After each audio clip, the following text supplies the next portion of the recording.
Bună ziua, scumpele mele! Eu astăzi vreau să vă arăt minunatele creme din seria Pro Nougat de la scumpa noastră companie Faberlic. Facem acum un experiment și vom vedea cum va fi pielea după ce le voi folosi. Așa, 1 este balzam pentru picioarele obosite, scrub de la nog, așa, vom vedea ce senzații vom avea, și de acum ultimul cremă. Iată, așa, toate trei. Folosim primul, balzamul. Punem pe picioarele umezite.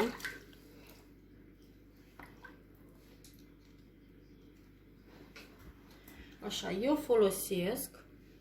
folosesc deasupra tălpii, talpa, călcâiul, așa. Și o întindem pe toată suprafața piciorului, tălpii, adică tălpii. Și o întindem până când intră în piele. Doamne, nu vă pot reda ce rece mi s-a făcut, așa o senzație că stau cu piciorul în mentol, în mintă. Mi s-a răcit piciorul, foarte minunat.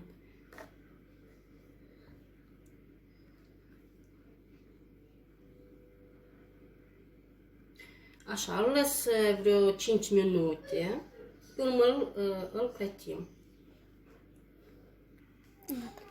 Așa, acum clătim.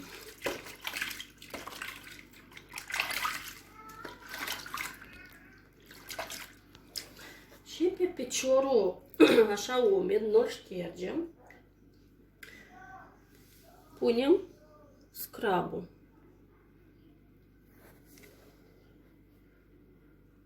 Cu codul 2156.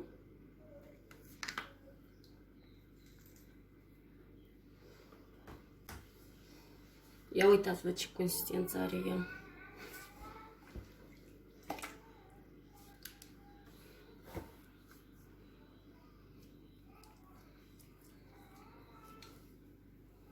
Așa, noi femeile trebuie să arătăm întotdeauna frumos. Trebuie să avem grijă de noi.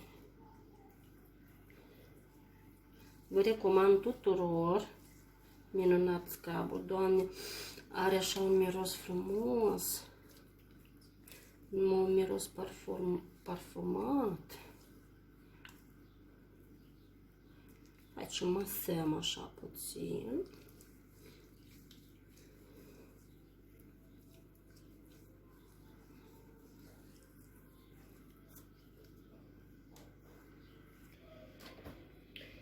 Așa, acum clătim, am masat ușor până mi s-a luat toată pielea exfoliată. Înseamnă niște piciorușe foarte frumoasă și neobosite, adică o să arate ca odihnite. Chiar eu am lucrat puțin până acum, așa că acum ne relaxăm puțin. Eu vă arăt pe un picior. La urmă o să fac și la doilea picior. Așa, mi l-am șters. Acum eu scad și folosim la urmă crema pentru picioare. Așa, cu codul 2158.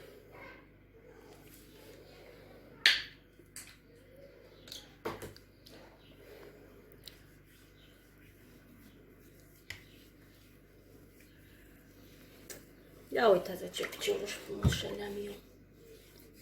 Minunat, și așa o senzație, nu pot să vă redau. O senzație de răcoritor, de... Deci nu știu cum, așa, mă simt foarte bine, îl simt. Nici nu mă doare.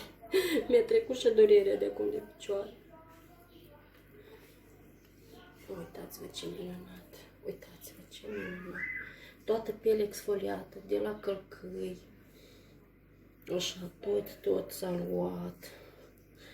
Un picior foarte frumos. Vă recomand tuturor cu mare încredere acest set minunat. Așa. Folosiți-l cu drag.